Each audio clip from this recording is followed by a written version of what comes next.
Hey everybody, welcome to my YouTube channel. Everybody's got a story. I'm glad you're here. It's been a while since I uploaded one of these videos. Today is July 18th, 2022 at 11:02 a.m.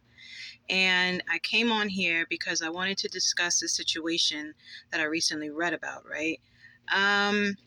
So I recently read about a child welfare investigation department located in Miami, Florida, that was sent out to conduct a welfare check on children. And this was April 13th, 2022 at 6:09 p.m. in Miami, Florida.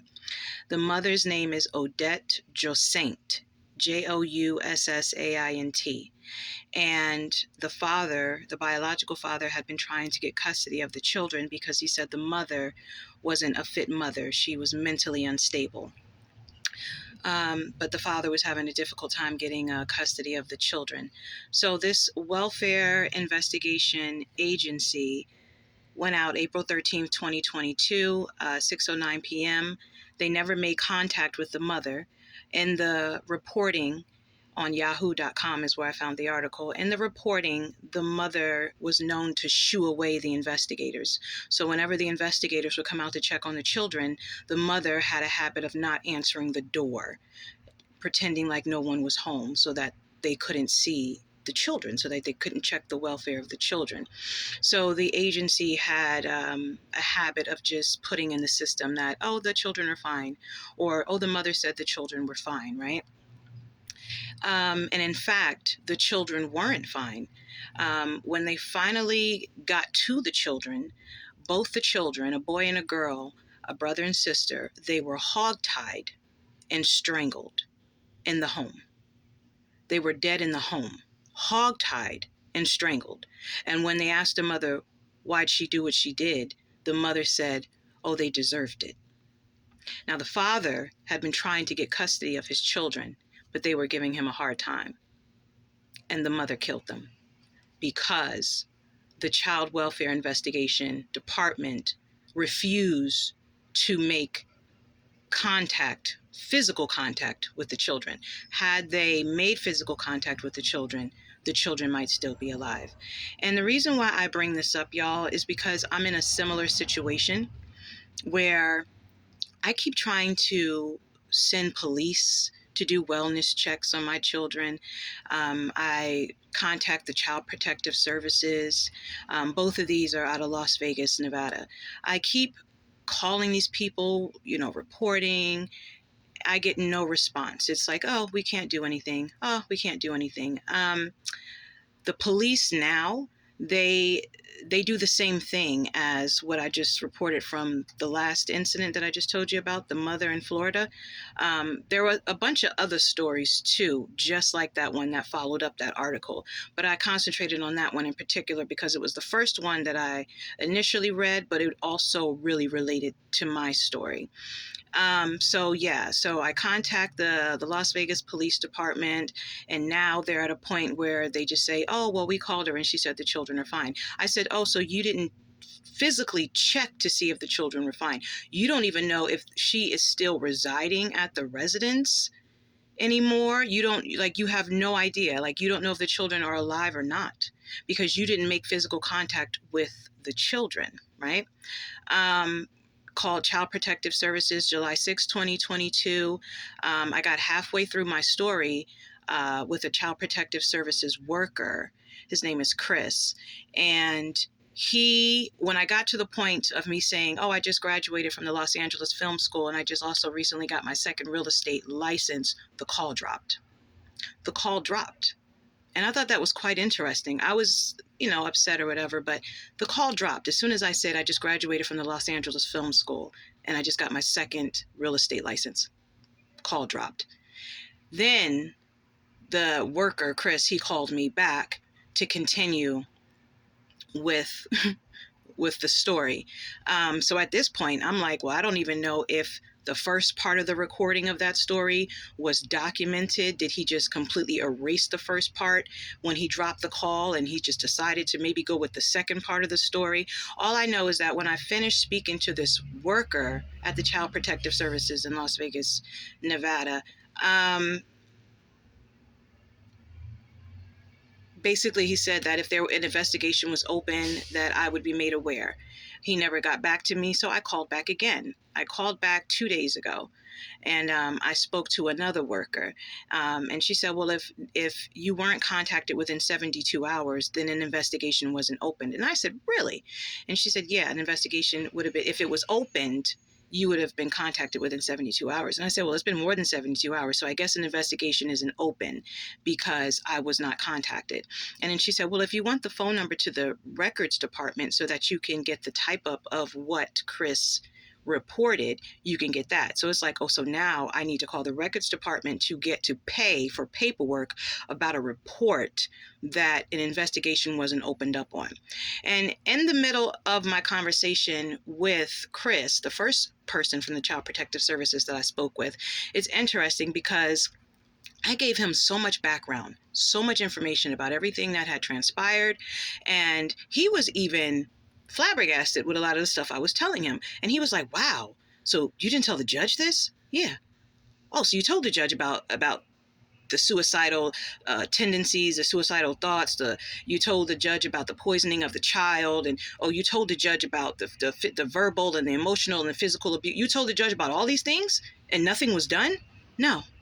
Well, what did the judge say? I said, in most instances, the judge act like I didn't even say anything. I said, especially with regards to the former spouse having suicidal and mental issues. Yeah, it was like I never even said that. It was like I never even spoke the words. And the worker seemed like he was shocked, you know? So in a lot of the scenarios that I was giving to this person, it seemed to me like he felt like that would be something to look into.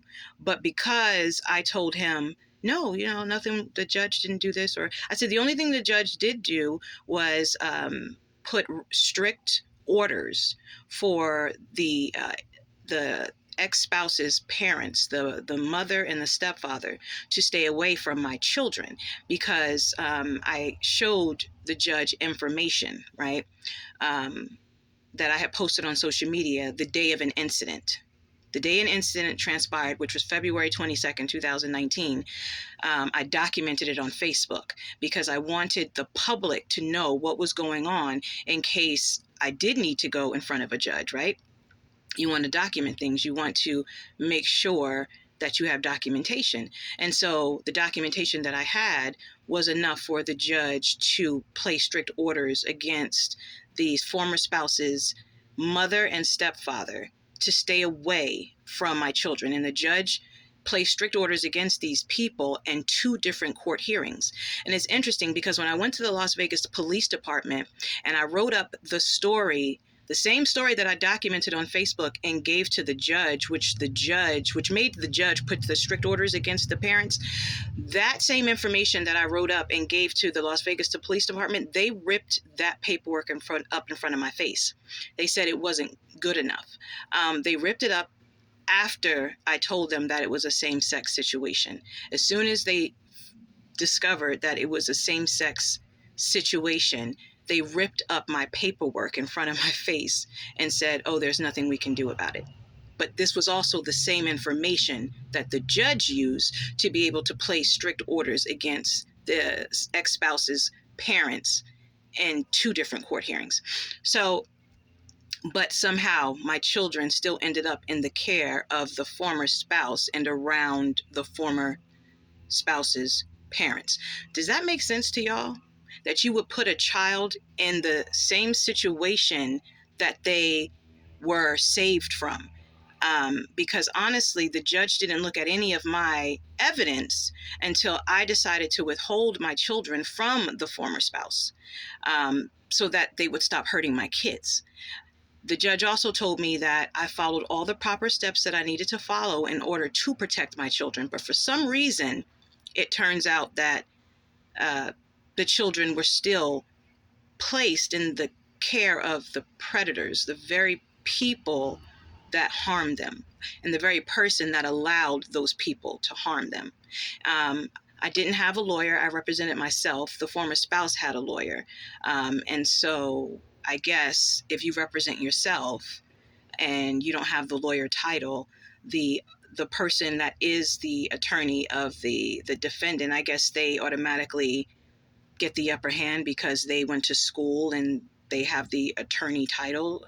I don't know. But I wanted to know from you guys, have you had any similar situations where you were involved with Child Protective Services and they didn't do you, or they did a disservice to you and your children, right? They didn't check up on your children, and as a result, something horrible happened to your children. It seems like these like, why do you even call it Child Protective Services? Because it doesn't seem like they really protect the children. It seems like they're just there to take stories, almost like it's a thrill, or almost like it's, fascinating. It's like, yeah, we want to get in your business. We want to hear all about it. It gives you a rush, right? But then you don't do anything about it. You take a report, right? And then you tell the person to go ahead and pay for a report, but then you don't do anything. And everything that I said to this Child Protective Services worker, it appeared that it was enough to open an investigation. But he said he spoke to his supervisor, and his supervisor decided to just leave it alone, to not go any further with an investigation. And it was interesting because after I made that report on July 6, 2022 to Chris at Child Protective Services in Las Vegas, Nevada, the very next morning, early in the morning, I got an emailed update about the Odyssey file system in Las Vegas, Nevada, which is connected to the court, the 8th District Court. It said it was shut down for maintenance. Oh, it's going to be shut down for maintenance, right?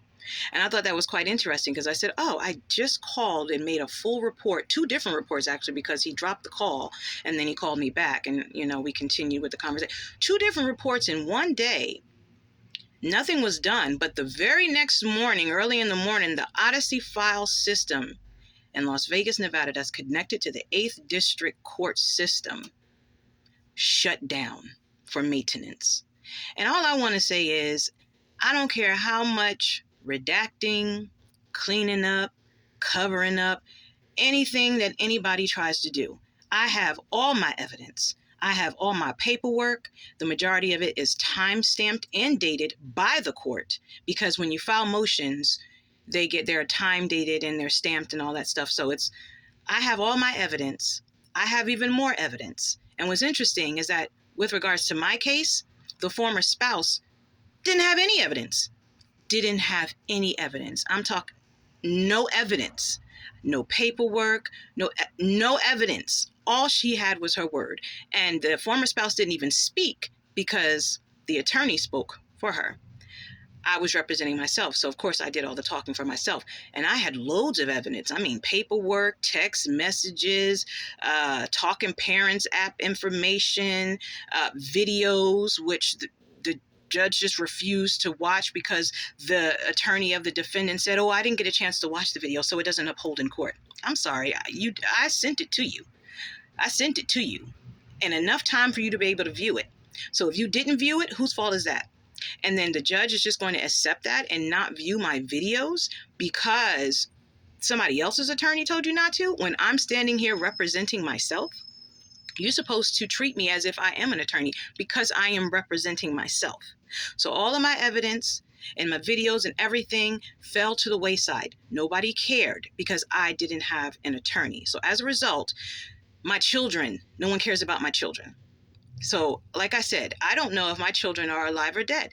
I don't know if they're at the current address that I know of the former spouse, or if they're at the ex-in-law's home.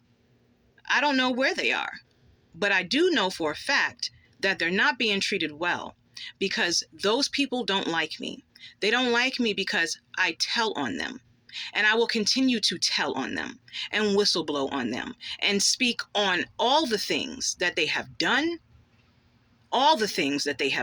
to me, to my children, because you just don't do things like that and think that you can get away with it. You may have done it to other people's kids.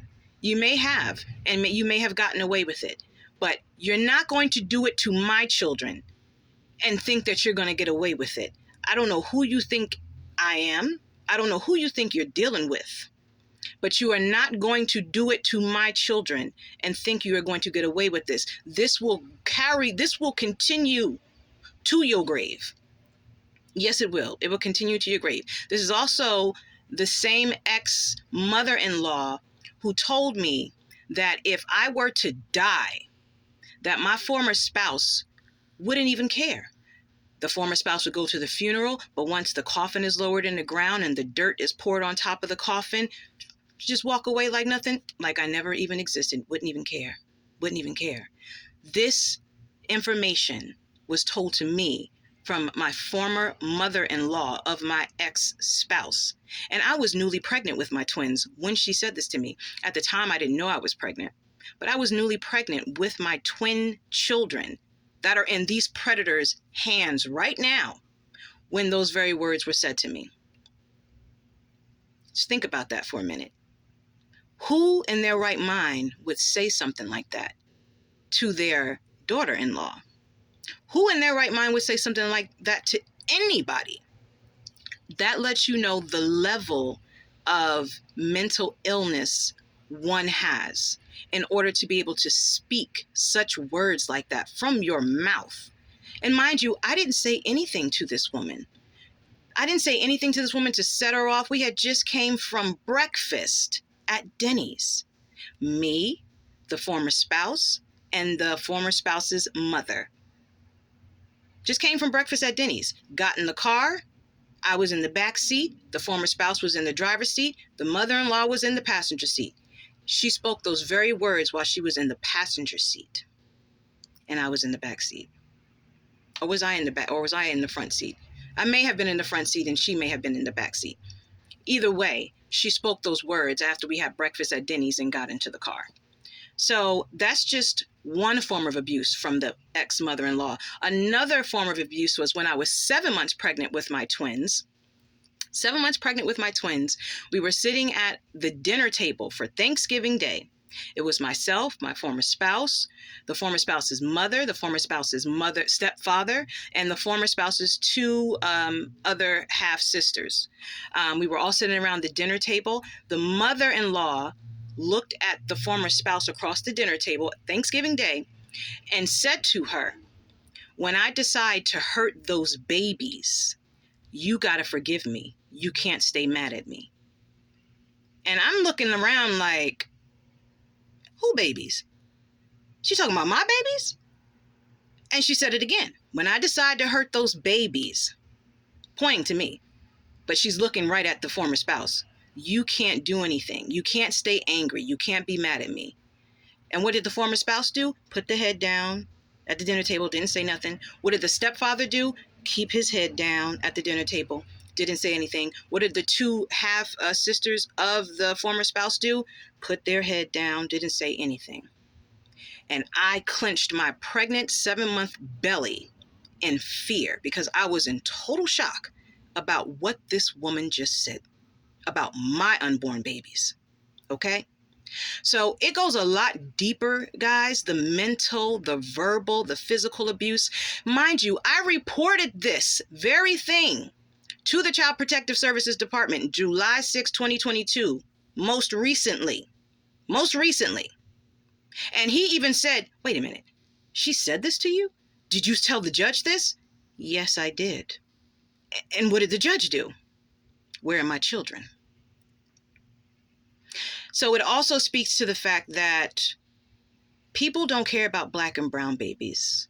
They want Black and brown babies to suffer. They will rip Black and brown babies away from the parent that is mentally stable, and they will put the Black and brown babies into the hands of the parent or who is not mentally stable in order for the children to not have a good way of life. They want those children to be mentally messed up on purpose.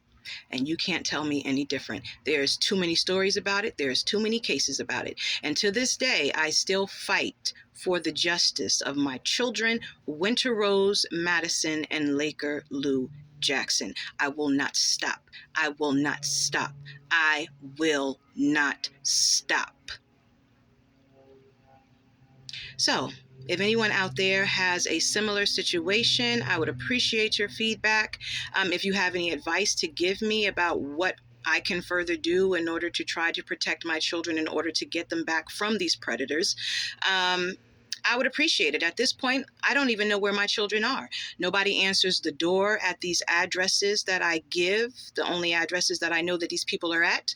Nobody answers the door. But when the police call, they answer the phone and say, oh, the children are fine. The children are fine. Really?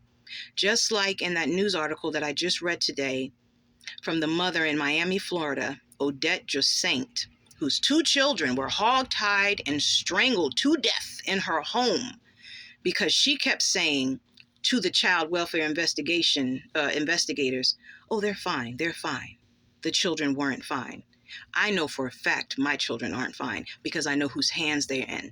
I've endured so much emotional, mental, verbal abuse from these people, and at times physical, being poisoned myself.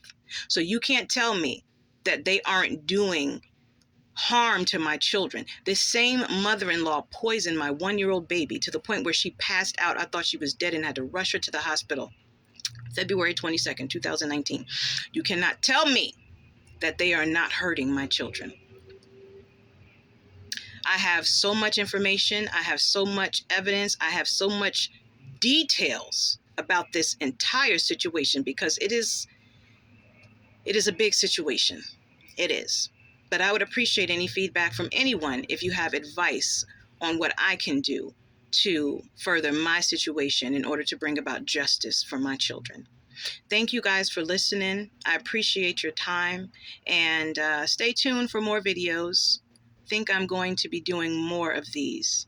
The purpose is so necessary. Thank you for watching Everybody's Got a Story. I'm Shonda Armstrong.